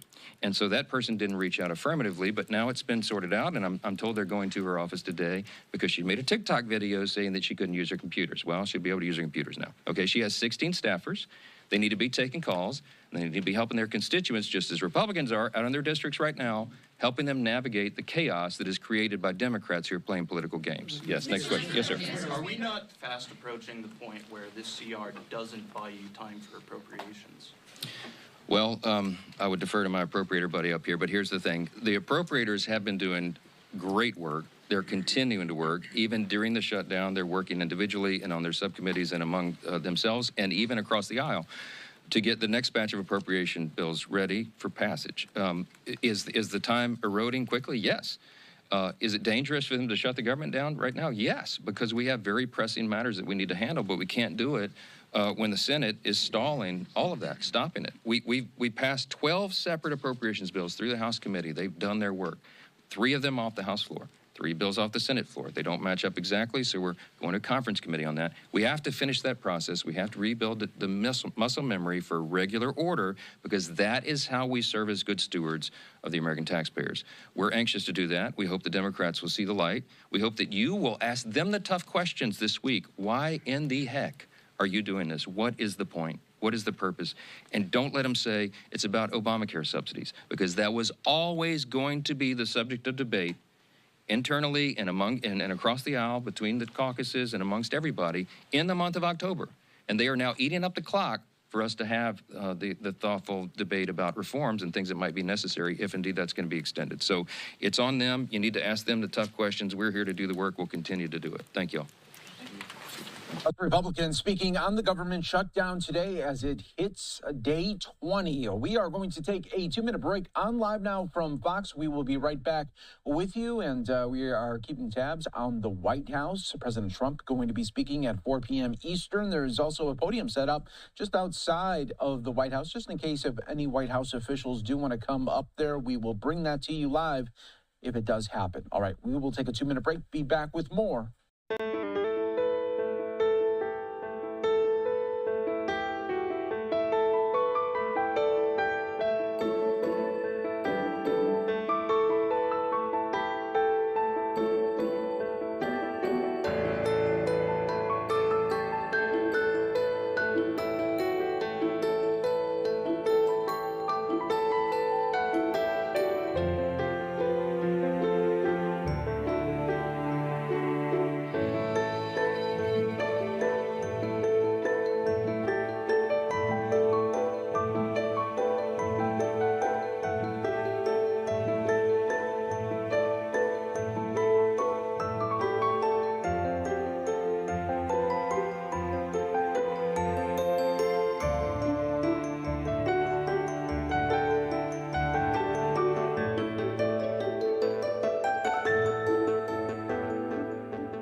And we are back here for you on Live Now from Fox Worldwide. For you, as always, I'm your host, Mike Page. Always great to be with you. All right, the Capitol Hill shot we have for you on this Monday afternoon. And again, the government shutdown continues on to day 20 right now. Fox News' Doug Luzader with a breakdown.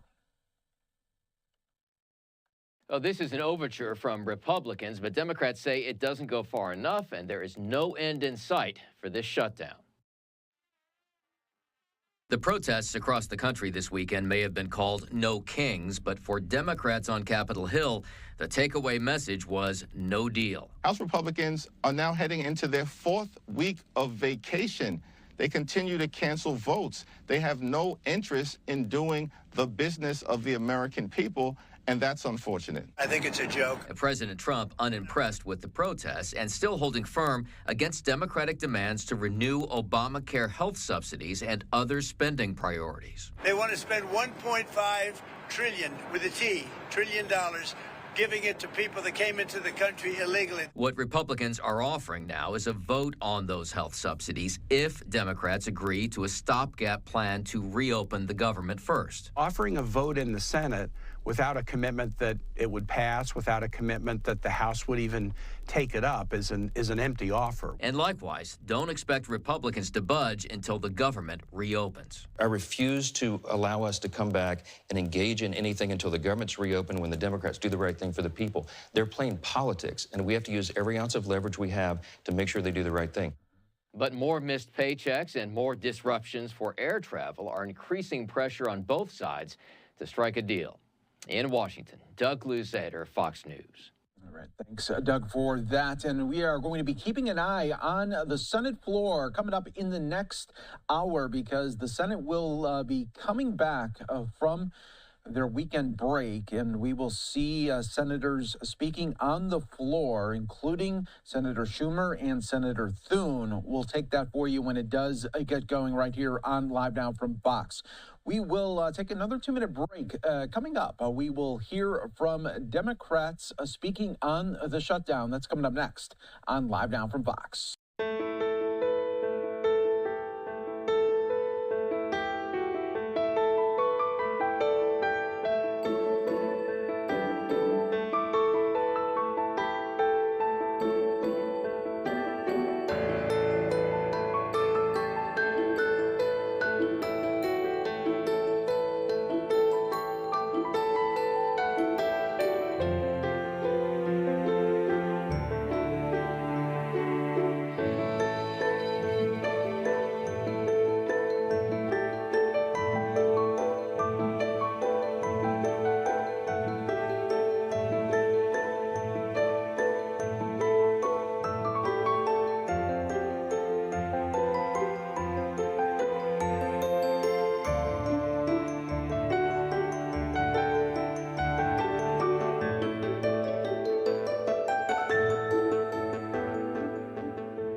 Welcome back to Live Now from Fox, everyone. I'm your host, Mike Page. Thanks again for joining us. I want to take you out to Washington, D.C. Earlier today, we did have House Minority Representative Jeffries speaking on the government shutdown, continuing now on day 20. Let's listen in on Live Now. And we meant it as it relates to entering into a bipartisan agreement. At the same period of time, we said we will not support a partisan Republican spending bill that continues to gut the health care of the American people. In a moment where we're in the midst of, in our view, an extraordinary health care crisis that Republicans have visited on the American people. If you just think about what happened this year, largest cut to Medicaid in American history. This was after the president said that Republicans were going to love and cherish Medicaid, and then turned around and enacted a $1 trillion cut to Medicaid, 14 million Americans on the precipice of losing their Medicaid coverage all across the country, including in rural America. Hospitals, nursing homes, community-based health centers are closing now because of what happened in terms of Republican policies in that one big ugly bill. Closing now, and that's going to continue. A possible cut of $536 billion to Medicare, which will occur at the end of this year unless Congress acts because of what happened in the Republican reconciliation one big ugly bill. And on top of all of that, the refusal to extend the Affordable Care Act tax credits is going to result in tens of millions of Americans experiencing dramatically increased premiums, copays, and deductibles. Those notices are going out right now, and open enrollment starts on November 1st. And then in the context of the appropriations bill that emerged from the House as it relates to the Appropriations Committee in the area of health, basically are asking Democrats to sign off on an additional $1.7 billion cut to the Centers for Disease Control. and about $450 million in cuts to the National Institute of Health. They want to continue to gut vaccine availability in real time, causing public health crisis moments across the country, including currently in South Carolina, where children can't even go to school. So this is a Republican healthcare crisis that is real and is devastating. And our position was pretty clear. We're not going to support a partisan Republican spending bill that continues the healthcare crisis that they're visiting on the American people in real time. And so our position at the moment, remains, we want to reopen the government. We support our hardworking federal civil servants. By the way, more than 200,000 federal employees were run off the job prior to the government shutting down. So this is who they've been in terms of the Trump administration prior to the government shutting down. But more than 200,000 federal employees. But does the president have negotiating leverage? Because he found a way to pay the military, found a way to fund the nutritional programs for WIC. And so the key areas that he might get heat on seem to be taken care of. Can he just wait you out now? No, listen, I mean, and it's not, from our view, Charles, it's not about waiting us out. It's about delivering for everyday Americans. Like this healthcare crisis impacts working class Americans, middle class Americans, everyday Americans, all across the country, including, of course, in congressional districts, disproportionately represented by my Republican colleagues. And so this is not, a manufactured issue from the standpoint of the healthcare crisis, as no short of an expert, as Congresswoman Marjorie Taylor Greene has revealed. So we just feel like this has to be addressed decisively, and it needs to be addressed now. Their rationale seems to be there's plenty of fraud and waste and abuse and undocumented immigrants who are taking advantage of the system. Is there anything to all that? Well, we're always of the view that there's opportunity to make sure that any program that is administered using taxpayer dollars should be as effective and as efficient as possible. But for many of my Republican colleagues, like the go-to refrain is waste, fraud, and abuse. Then you actually ask them to point out where's the waste, fraud, and abuse, and it's crickets in terms of anything meaningful compared to what's being presented. And this argument that was articulated by my colleagues on the other side of the aisle, that Democrats are fighting for health care for undocumented immigrants, is so divorced from reality, given the fact that current law provides that not a dime of taxpayer dollars can be used for comprehensive medical care available through Medicare, Medicaid, or the Affordable Care Act tax credits.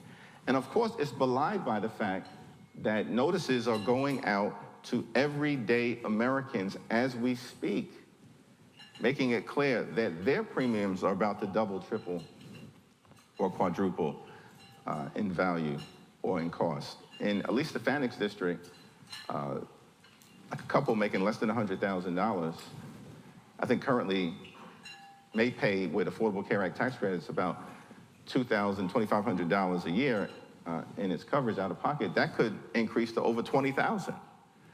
And we've got examples like that happening all across America. And so we want to reopen the government. We want to enact a bipartisan spending agreement, but it actually has to make life better for the American people, not continue policies that are hurting everyday Americans. And, we want to address this healthcare crisis in the context of the cost of living crisis that exists. Well, it's an economic club, so I have to ask you a few economic questions. Let's start with the Federal Reserve independence. I mean, conventional wisdom is that you need a strong, independent Federal Reserve as part of several other things, too, rule of law and things like that, to be the reserve currency, which we've been for a long time. But the dollar is down about 10% this year, and people are starting to suspect that maybe we don't have the things we used to have. How do you and your colleagues think about Federal Reserve independence? Should he be able to change members as he's trying to do right now, or do we need to do something else to protect that? Well, the law, of course, requires that the president can only remove a board member for cause. And clearly, in this instance, there's no cause that exists relative to his effort to try to remove Lisa Cook It's a made-up allegation that really has emerged from a political hack in the administration who's trying to just target people for partisan reasons that have nothing to do with the best economic interests of the American people. And, you know, our economic system is the envy of the world, and the fiscal policy and the monetary policy and the separation and the role of, you know, the Federal Reserve in that regard. And this really has been an unprecedented, at least in modern American history, assault, I would argue, on the market-based economy.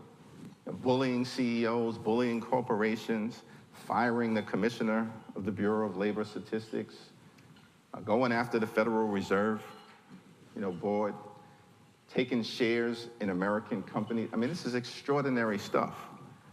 And when you look at the totality of it, and then of course, on top of it, as most independent observers acknowledge, the White House is running the largest pay-to-play scheme in the history of America to come out of 1600 Pennsylvania Avenue, at least the history of America since the 20th and 21st century.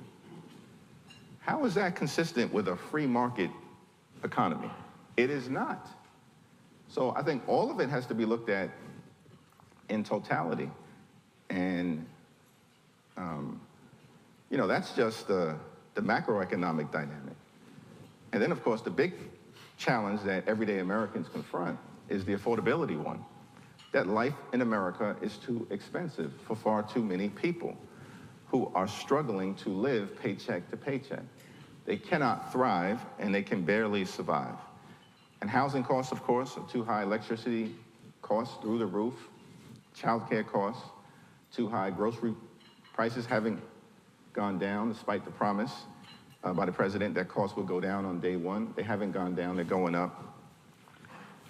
I think we would argue that the tariffs, of course, are making life more expensive, adding thousands of dollars in additional expense. And now on top of that cost of living crisis, Republicans are refusing to extend the Affordable Care Act tax credits, which is going to skyrocket costs for tens of millions of families. And by the way, the 10 states that are most impacted if the Affordable Care Act tax credits are allowed to lapse are states that Donald Trump won. Like, this is not a partisan issue for us. This is a people-centered issue. 5 states impacted the most, I believe, are West Virginia, Wyoming, Alaska, Tennessee, and Mississippi. And so, you know, we think that it's just the right thing to do to address the issues related to the economy as the American people feel it, and that's cost of living, while, of course, protecting the institutions that have made, you know, the American economic system, like the Federal Reserve, the envy of the world, and allow for